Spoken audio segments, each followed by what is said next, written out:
President Bola Ahmed Tinubu to release Nnamdi Kanu during June 12. Talk about today, June 12, 2025. And this has really caused some kind of celebration among some Igbo people. You are hearing two good news. Fubara may be reinstated and Nnamdi Kanu may be declared free during today's Democracy Day speech. And many Igbos have really accepted that decision. It's really coming on the heels of some APC members who are saying that expect good news from Bola Ahmed Tinubu today. Especially 27 elections is coming. Southern unity. Tinubu needs Igbo votes. Tinubu needs votes from River State. So Kanu'S release and Fubara's reinstatement as a governor will happen today. These are the words of APC members this lovely morning. If you're watching for the first time, kindly subscribe to this YouTube channel, on notifications, drop your comments, click like button, and also share this video to others. Biafra Evangelist, what do you have to say about this lovely morning? Thank you for having me. I remind the way maker. Yes, of course, tomorrow is a day, which is today, is a day of democracy where we are expecting Bola Ahmed Tinubu to do the needful by releasing Nnamdi Kanu unconditionally, because you can see the case in the court of the law, the evidence the DSS has brought before the court has been trashed aside because there's no evidence to back up with this evidence they brought before the court.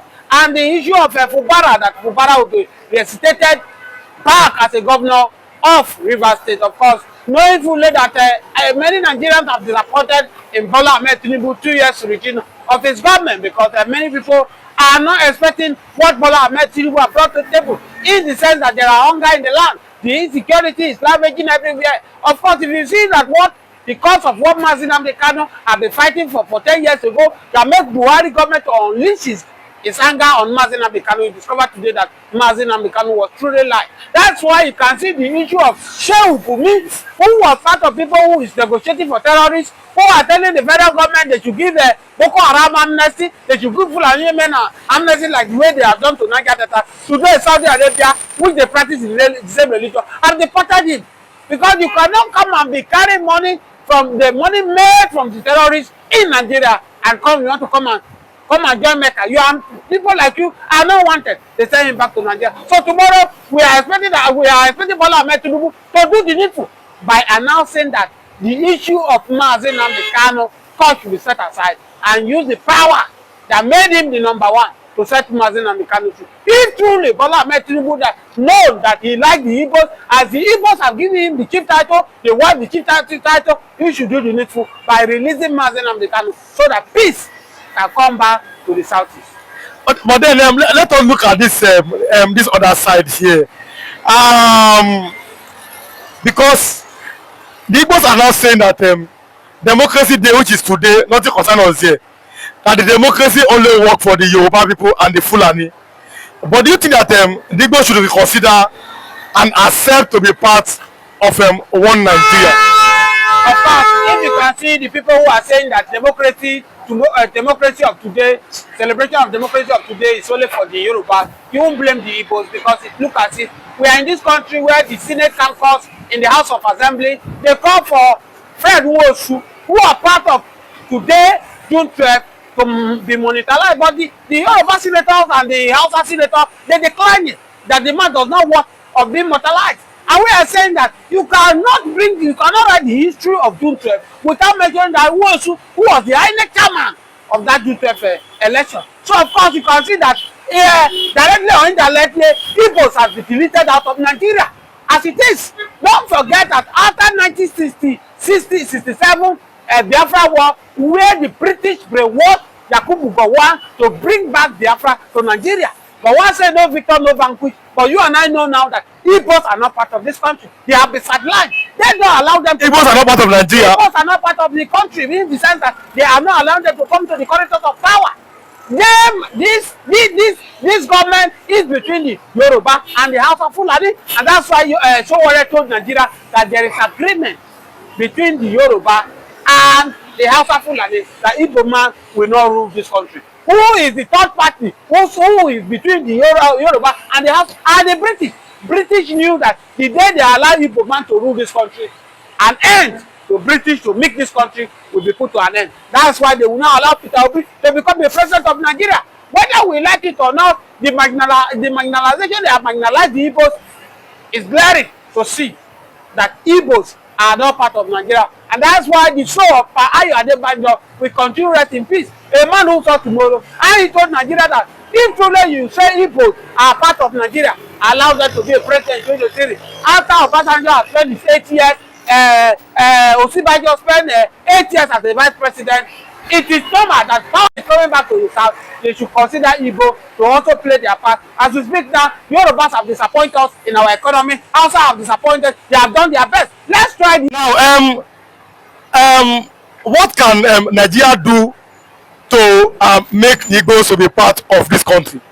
My brother, that question you're asking me, the only thing they can allow to make the Igbos to believe that truly they are part of this country is to allow them to have their share. As Yoruba and the Hausa Fulani have their own. If you look at it now, it will be very difficult because this 2027, Obi might not have the chance to become the president of Nigeria nor any other Igbo. Now, after the 2027 election, 2031, power will go back to the north. Again, after 8 years, then when power is coming back to the south, the Yorubas will cease to claim the power. So where will the Igbos now believe that this country is for them? If you look at everything that is happening to Igbos, in Nigeria here now, in Lagos here, they are being frustrated. In the north, they are being frustrated. You can see clearly that Igbos is not for Nigeria. And that's why I've said it time without number. The solution to this country is for Bola Ahmed Tinubu to agree to restructure this country. That if my people from the north are not ready for restructure to divide this country, let everybody go on their own way. Because even as it is, as it stands now, the Yorubas are not enjoying Bola Ahmed Tinubu government. The only people that is enjoying his government now are a few politicians with him who Bola Ahmed Tinubu are sharing the resources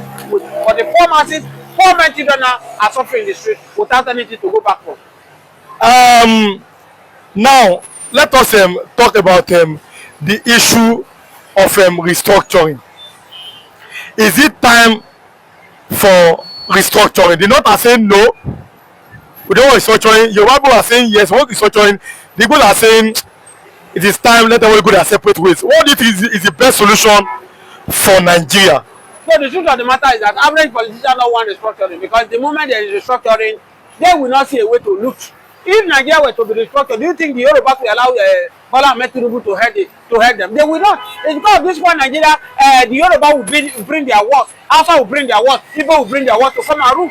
Look at it now. This is the same Bola Ahmed Tinubu APC regime who told us in 2015 that they know the problem of Nigeria. The problem of Nigeria to solve Nigeria is to restructure the country. That once you restructure the country, half of the problem of this country will be solved. But today, right from Buhari government, 8 years, they did not talk about restructure. As I speak to you now, this Bola Ahmed Tinubu government, because of the insecurity, killing all the House of Rep, senators, whether APC or PDP, all of them are even APC now, have agreed anonymously that state policies should come to state. The whole 36 governors, whether APC or PDP, they are all APC now, they have agreed that state policies should come and stay. But Bola Ahmed Tinubu government, the presidency now, they are denying it. They don't want it to happen. Other Bola Ahmed Tinubu government. But it's to tell you that Nigeria politicians are self-centered. They consider themselves, they don't consider the party. Look at numbers of people that are dying in Benin, dying in Plateau, dying in Taraba, but they don't care. State policy will play a major role to stop this killing. Since they are telling us that it's Fulani from Chad, from Benue, from Burkina Faso, all Africa are coming to kill our people in Nigeria, but they cannot do anything about it. Restructure Nigeria, they don't want to restructure because Bola Ahmed Tinubu knew that the moment he restructured this country, his power will be limited. If Nigeria were to restructure, do you think Bola Ahmed Tinubu will have the effort to go and remove a city governor in the River State? He won't be able to do that, and that's why you see that most of them that will promise, if I come, I will restructure, they will not restructure. Because we too like power. And that's why you can see in religious aspect of it, most of the GO who are 100, who are 80, they will not want to step down. Africa like power until they die. They don't want to release power. And that's why we find ourselves where we are today. Now, let us look at another angle to this issue. The Igbo governors are not cooperating on the release of Nnamdi Kanu. They are not cooperating at all. Many of them they have been accused of sabotaging the process. Why do you think, in your opinion, the Igbo governors are not happy to see the release of Nnamdi Kanu? So the truth of the matter is that if you see average Igbo men today are being planted by the Fulani men. And so they are being planted by Fulani men They will not want Mazen and Kanu to be released because they want to obey their paymaster who planted them there. And that's why you can see today, in a state like Imo State and Anambra State, they kick against Mazen and Kanu release. They know that by the time Mazen and Kanu come out, they will be voiceless. If they have done their diligently duty, the duty of every government is to protect life and property. But these people have failed their duty, and that's why they are afraid of Mazen and Kanu coming out. As we speak today, average Igbo man that they only have one man who they are loyal to, who they respect to Mazen and Kanu. Today, if Mazen and Kanu is released, whatever he says is final. None of them were ready to listen to the governor of the South, and these are the reasons. They are afraid of Mazen and Kanu coming out. But whether they like it or not, Mazen and Kanu is going to come out. Now, the wife of the president was given a chief tattoo yesterday in Enugu State. But same yesterday, Fulani killed over the armed men 4 people from Enugu State. Enugu governor has not yet spoken about that. What can you say about this particular set of type of governors? I've told you severally that the Igbo governors, most of them have been planted by Fulani, and that's why you can see this atrocity Fulani men are doing in the southeast now. They are not bothered about it. In the same Enugu State, where the wife of the president was confirmed a chief title yesterday, was the same governor, same state where numbers of men came out and cried in numbers about what Fulani men are doing to them. What did the governor do about it? He didn't do anything about it. He didn't speak about it. It's to tell you that these people, they planted him there. Why will you know that these people have been planted by Fulani? During 2023 general election, Labour Party candidate, because of Peter Obi wave, was leading massively. But unfortunately, at the end of it all, they declared PDP the winner, which have been supported by the Fulani. So for you to know, you cannot go against your master. And that's why you see that the Fulani herdsmen now are having this. Ohaneze, we don't need to wait for Ohaneze because Ohaneze is already speaking for their pockets. Oh, the Igbos don't trust Ohaneze. We don't trust Ohaneze, and neither do we believe in Ohaneze. Because they are not Ohaneze indeed, but they are Ohaneze of themselves, speaking for their family, speaking for their children, and speaking for their own selfish interests and pockets. But the Igbos has appointed today that Tinubu have refused to release him in Kanu in his June 12 speech. What do you have to say about that? That is why I say I am not surprised, as he has refused to free him, to use June 12, a kind of compensation. You understand? A kind of payback of the sacrifice an Igbo man has sacrificed for Yoruba. Do you understand? But since he's the president, he has his rights, he has his choice to make. Since he has decided to go the way he has went, no problem, the struggle continues. But as for the Igbos, we are not going to participate in anything in this country in terms of protests or whatsoever. Listen and listen good. I'm using this opportunity to even warn those who may have it at heart or who may likely want to or wish to. Please stay away, because at the end of the day, anything that involves Igbo people in protest, Nigeria will target Igbo protest. Look at the civil war Igbos fought to keep Nigeria, to make sure that Nigeria is not suffering the massacre they are massacring today. At the end of the day, they call it Igbo coup. That was the coup that took place in 1966, January 15, to be precise. They target Igbo coup. But today, what is happening?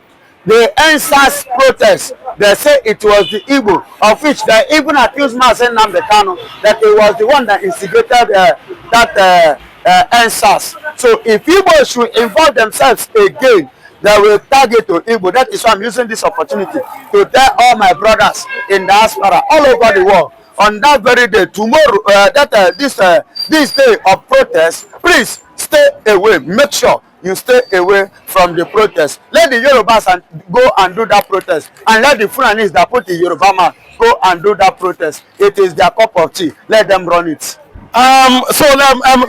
Finally, we have seen Tinubu has been receiving endorsement. Ohaneze Ndigbo endorse Tinubu. The Igbo kings endorse Tinubu. The Igbo elders have endorsed Tinubu too. Tinubu was in Anambra State. They gave him a chieftaincy title. Again, Tinubu's wife was given an chieftaincy title that day yesterday. That was on Tuesday in Enugu State. I hear. Does it mean that now the Igbos are finally accepted Tinubu as their man? First and foremost, God forbid. God forbid? Yes. Igbos never accept Tinubu. We don't have business with Tinubu. Neither do we have business with anything in Nigeria. Let them go their way. Any title they are giving them, it was given to them by the Fulani governors, not the Igbos governors, by the Fulani elders, not Igbo elders, by the Fulani people, not the Igbo people. Why am I saying this? This is not the first time that Tinubu will organize. You can remember in 2023, whereby Tinubu organized that Igbo smokers, all those people that can take life. They are permitted to go to Plateau and take life. They are permitted to go to Ondo and take life. They are permitted to go to Ebonyi State and take life. And they are permitted to go to Enugu, even Amifu, as at yesterday, to take life. And they are permitted to go to Kebbi, Kogi, Taraba, Sokoto to give quick notice. And to go to, what is it called, Kwara State to give quick notice. But they are not permitted to be quitted. They are not permitted to take their own life, but they are given opportunity to do as they like in the country. My brother, I am telling you, I will not see. I will speak the truth, and I will tell you my mind. I will not have opportunity to lay hand on them if they lay hand on my own person. If I lay hand on them, the same judgment that they give my own person is the judgment I will give them. But about God to judge. But the question is that why are the Igbo people afraid of the armed Fulani? Well, it seems that the other day we saw how many Idoma people from Benue, they were crossing over to Enugu for protection. I think about them, this Fulani S-men Debekul. But now the same Enugu now has been attacked. Are the Igbos now afraid of the Fulani? Igbos are not afraid. If Igbos are afraid, Igbos wouldn't have in the first place will start Nigeria and conquer Nigeria in the war before the help of the British, before the help of the Russians, Americans. Yes, because during the war in 1967, Igbos conquer. Ojukwu conquered them down to Ore before Awolowo now betrayed. Because the capital, the federal capital at that time was Lagos State, and Lagos is a Yoruba land, and Awolowo now sabotage. You understand? So if Igbos were to be, afraid, they wouldn't have engaged in that kind of a thing. And if Igbos are afraid, Igbos will not rise to this expectation or to the level where they are today. They know they work out with fear. Any opportunity, any situation they see themselves, they stand gidigba, believe that their God Almighty is with them, and anything they put their hand that they will succeed.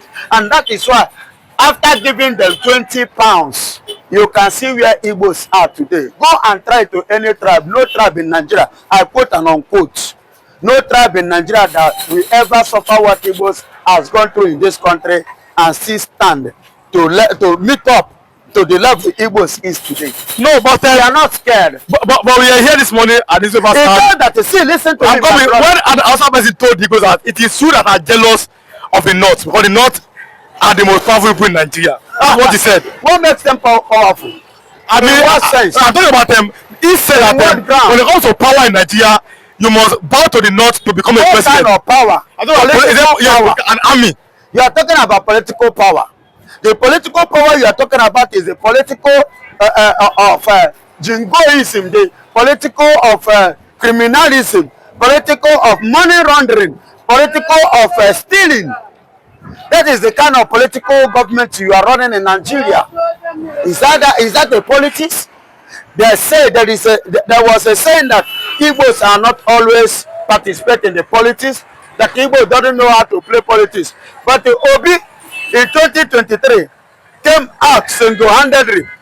He came from the back, from supporting Atiku and backing up Atiku. In 2023, he chooses to stand alone. Labour Party that was dead through Obi, it was revived. Labour Party was a dead party, but through Obi, it was revived. And you and I saw, you witnessed what happened in 2023. All over the federation, Obi swept it. Even the federal territory, the federal capital of Nigeria, Obi swept it. In a Tinubu polling unit in Lagos State here, Obi swept it. But then it has been and at the end of the day, the Fulanis, partnered as Farid Pasu, left and right, join hands together. The same Igbophobia. Igbo man must not be the president. That was wordplay. Know that Igbo man is not wiser than any other person in this country. So them, they are talking about political power.